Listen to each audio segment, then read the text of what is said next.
Dopavision is leveraging classical and digital technology to develop a software-based intervention for nearsightedness. Chief Technical Officer Andreas Balser will introduce MyopiaX, a game, is that right? MyopiaX? Yes. A game targeting nearsightedness in children, as well as Dopavision's insights and future plans for giving the gift of sight through games. Welcome, Andreas. Thank you so much, Maria, for the kind words for introduction. I'd also like to thank Lindsay Grace, who talked to me and then invited me, gave me the opportunity to present Dopavision here to you guys. Who are we? We're a startup. We have a Series A financing in place, and we're currently in the clinical stage of evaluating our approach. Our approach is to slow down the progression of myopia in children by having them play a game in virtual reality and getting a light stimulus while they do so. That sounds a bit complicated, I guess. I'll get a bit more into detail on all of that. First, myopia, in terms of numbers, you may or you may not be aware, it's an actual pandemic. As of today, about every third person globally is myopic, and the number is actually increasing these days, and it's expected that by 2050, half the world's population will be myopic. Now you can say, okay, you're myopic, okay, wearing glasses or contact lenses, what's the big deal? The big deal is if you become highly myopic, and by 2050 about 1 billion people will be highly myopic, then you have significantly higher risks for long-term severe eye diseases like glaucoma or cataract. More explicitly, you face a risk of becoming blind because you're highly myopic. So myopia needs to be taken seriously. It has a high impact on the quality of life, and there's a high economic burden in the future for the society, for the healthcare insurance. So it's highly interesting, highly relevant to find ways to treat that. There are some treatments beginning to be out there. There's obviously a huge global market, which we expect to be at $6 billion per year by 2030. Let me remind you of what myopia is. It means short-sightedness or nearsightedness. So when you're myopic, it's easier for you to read something in the short distance than to see clear objects that are further away. That links to being outdoor, kind of. You feel like, okay, when I'm outdoor, I have to see things that are further away.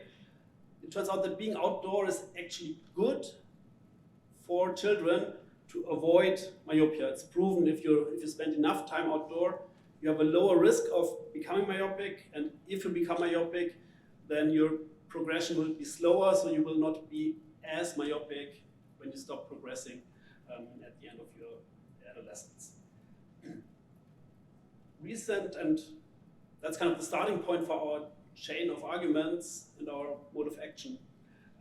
It turns out that out of this, it's outdoor light that is good, and out of that light, it's blue light that triggers certain nerve cells on the retina, on the back of your eyeball, triggers certain nerve cells to release dopamine, and this dopamine is a neurotransmitter that has a positive impact on regulating your eye growth.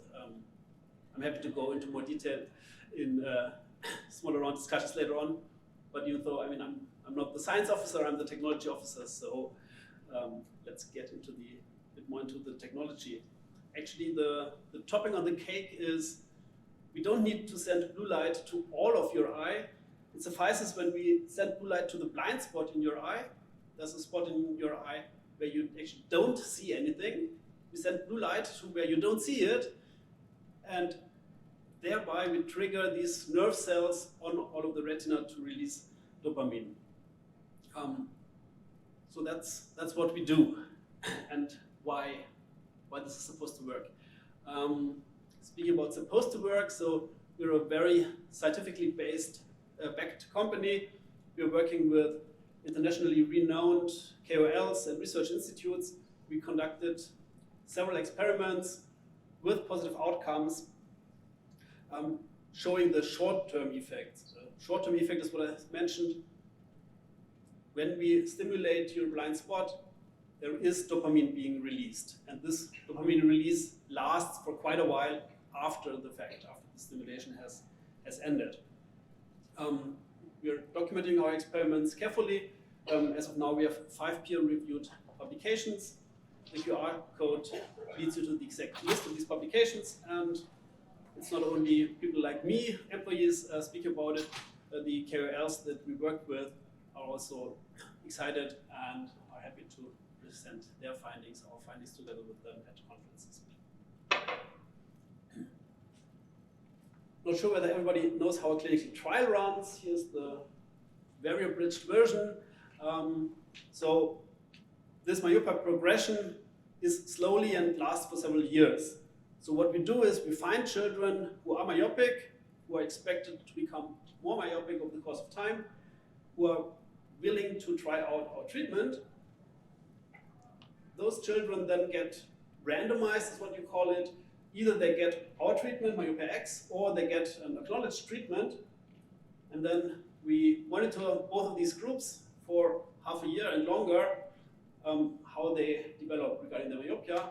And we hope and we're confident that we'll be able to show that this is similar, that we are better in slowing down their progression. This clinical trial is currently going on in Europe. We're working with 11 trial sites in 6 different European countries. And the recruiting is about to finish. So in a few weeks, we'll have reached the number of, it's about 100 patients that we are finding. We reached this number in a few weeks. And then half a year later, we'll have the first data readout. And we are absolutely excited, as you can imagine, to see that data then in early 2024, proving how successful we are in slowing down that progression.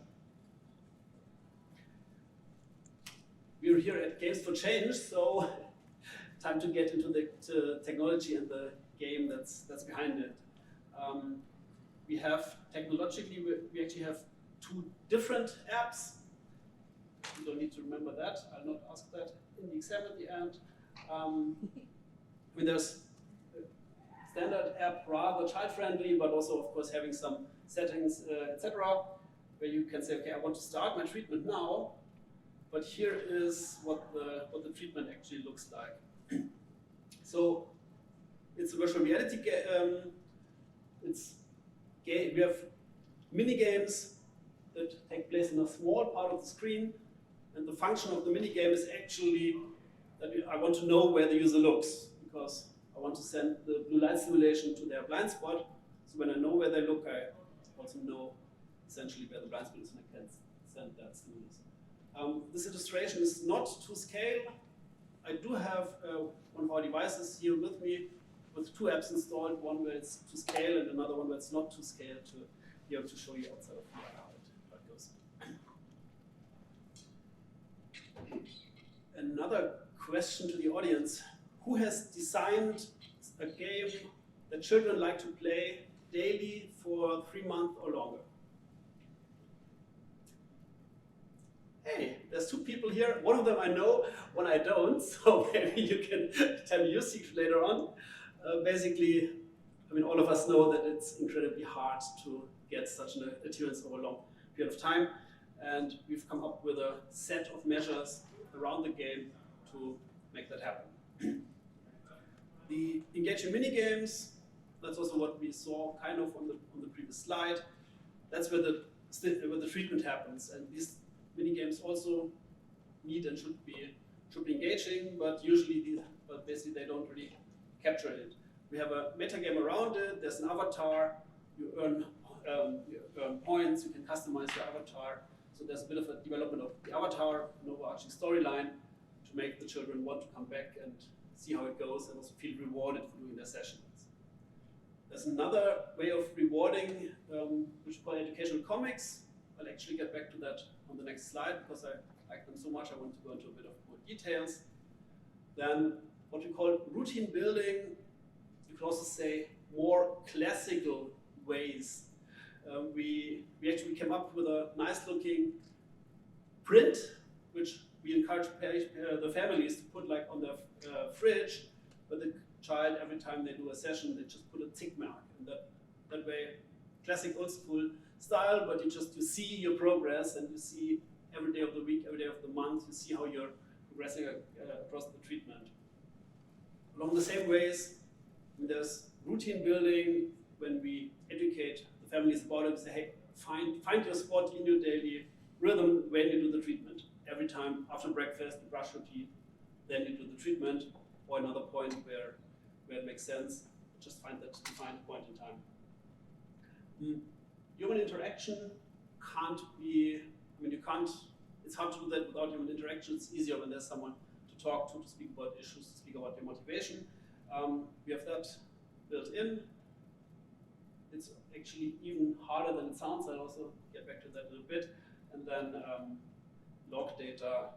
We find log data to have multiple great effects.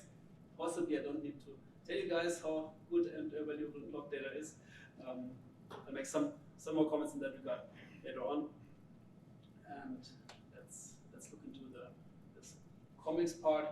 So we have come up with one comic story per month of the treatment, where every single day a new image gets unblurred. You see, you see the rest of the story somehow being blurred. Then there's today, and it's monochromatic. When you do your sessions, then the image becomes colored and looks much nicer. You can follow the storyline without that, and so hopefully in interesting mechanics to you. What really sets these comics apart on top is that we are consciously creating them for this setting. It's about children using nanobots, entering the body, doing something in the eye or in the brain, and we're educating the children about their health.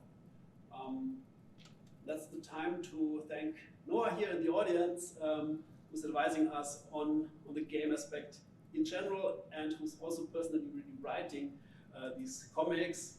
And then we have some former Disney artists who lovingly create these images for us. So thanks, Noah.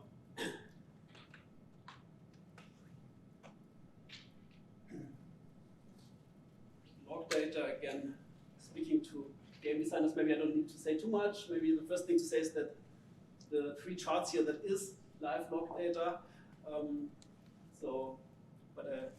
You can ask me later what it means. Basically, lots of ways of looking at log data. And again, product development, understand what children like, what they don't like, where there's room for improvement. Kind of obvious.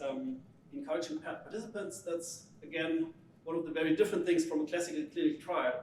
We see in the log data, we know which patient is doing how many of their sessions. Run a clinical trial with pills or with eye drops. Okay, you kind of don't know, and we do that to have encouraging calls when the adherence is low. Our clinicians will call the families and will say, hey, it seems like your adherence is a bit low. Is there anything we can do to improve? Are there any technical issues or other things that are stopping you from taking the sessions? And then troubleshooting is another fun thing. Let me get back to that after the next slide. Here is our man in the middle, or woman in the middle, the clinicians. So at the moment, our target users are children in a clinical trial. And part of regulation is that we are not allowed to know who is using our app, and we're not allowed to speak to them. So we have our clinical study centers who recruit the families and support the families while they are doing the trial. And we just found that it's also important and rewarding to make sure that this staff is motivated, is excited about our treatment, that they know what it's all about, because they need to convey this to the families. Here's that link back to troubleshooting. Imagine troubleshooting. There's a child doing a virtual reality game and there's an issue. The child tells Mama, there's an issue. Mama calls the clinician, says, hey, the device is not working, and then the site comes back to us and says, Dopavision, what's wrong here? That's where you need to have some log data in place to be able to have any idea of what's going on that device. And you need to have that in mind when you design the data architecture and the kind of log events that you want to get. But it works, and we can be faster. Sometimes we tell the site, hey, dear site, could you please call that family, ask them whether there's any issue, because we believe there's something wrong on that device, and we may have to do something about it. So if you're embarking on a similar journey, here's a bit of my learnings. Most of them I may have touched upon. So be patient-centric, obvious. Also have other stakeholders in mind. We mentioned some other ones. It's about mindset. I mean, here's a game that will also cure your nearsightedness will possibly not be enough. So you need to, there's no way out of telling the people this is a treatment. You more or less need to do it if you want to have that effect. It comes as a game, so it's entertaining, but please make it a routine and be aware that it really helps your eye. Human interaction can't be replaced. Holds on every link of that chain of communication that I mentioned. Set up your tech support and your log data, and also there's a lot to learn and experience to build in interacting with regulatory authorities, because our product will be a medical device. This clinical trial is highly regulated, so we cannot we can't have a bug fix and just release it 2 weeks later.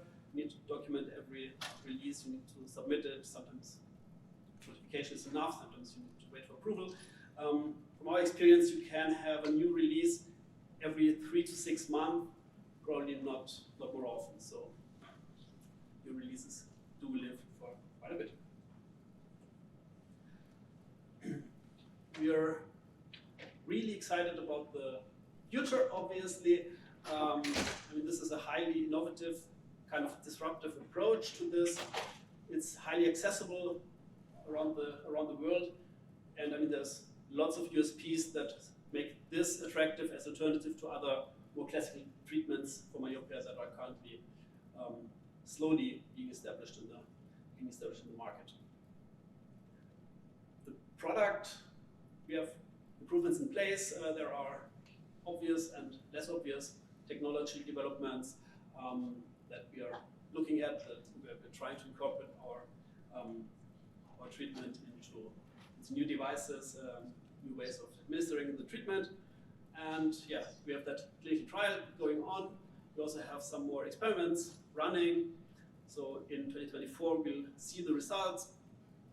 If the results are very good enough, then we may apply for regulatory approval in US, Europe, and Asia. That's kind of the 3 main regions, main target markets for us.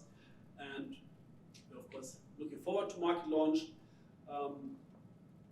To be honest, market launch is more years away than months away, because it's really getting all the regulatory approvals in place is a bit of work, but we're working on it and we're seeing the progress. And that working on it happens with this team, around about 10 people, highly skilled, highly motivated, and making this happen. We are slowly growing. Also, the team is, of course, slowly growing, and if we're successful, then we'll scale up in terms of users quite significantly in the near future. That was it from my side. Now, depending on time, either open for questions or looking forward to discussions later on during the day or tomorrow. Thank you so much.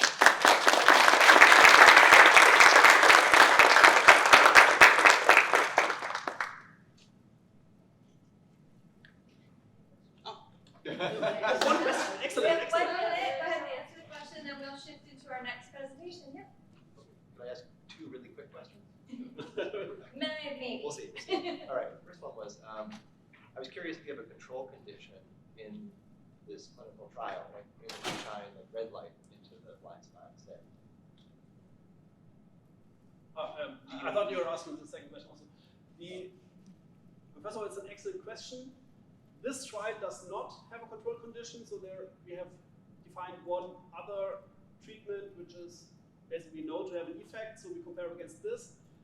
We did have, in an earlier setting, we had a sham group. We were thinking about red light, but then we used something else. We used less bright blue light outside of the blind spot where we knew that it didn't have an effect. But we found at the stage we were, it was very hard to convince families to enter that trial. So either my kid gets an innovative treatment, nobody knows whether it works, or it gets a placebo, which certainly doesn't work, with a time commitment of 6 months, 1 year, maybe longer. It was very hard to recruit, so we changed to that setting. If the results are good, it will be good. If not, and also for approval, we need to understand how to argue about control, yes. Okay, that concludes our session. Thank you, Andreas, for sharing that with us. We're going to take just a couple minutes to switch presentations, and then we'll get on to our next one.